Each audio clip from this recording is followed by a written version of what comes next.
నేనెప్పుడు క్రైస్తవ సమాజానికి, సార్వత్రిక సంఘానికి తప్పకుండా చెప్పాలనుకున్న ఒక మాట ఏమిటంటే, ప్రతిరోజు నేర్చుకోండి, ప్రతిరోజు మార్చుకోండి, మీరు భక్తులైపోతారు. ప్రతిరోజు నేర్చుకుని ప్రతిరోజు మార్చుకోగలిగితే సంఘంలో ఉన్న అజ్ఞానాలన్నీ తొలగిపోతాయి, మనలో ఉండే బలహీనతలన్నీ తొలగిపోతాయి. కాబట్టి ప్రతిరోజు నేర్చుకోవాలి, ప్రతిరోజు మార్చుకోవాలి.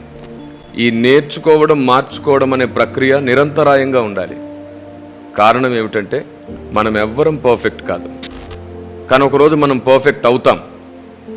మనం పర్ఫెక్ట్ ఎప్పుడు అవుతాము అంటే, దేవుడు మనకు పూర్తిగా అర్థమైనప్పుడు. దేవుడు మనకెప్పుడు పూర్తిగా అర్థమవుతాడు? ఈ భూమి మీద బ్రతుకున్నప్పుడైతే సాధ్యం కాదది. మరి మనం పరిపూర్ణులం కానే కామా?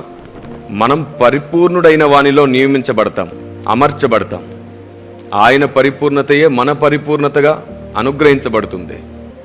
కిరణ్ పాల్ గారు అలా ఎలా చెప్తున్నారు?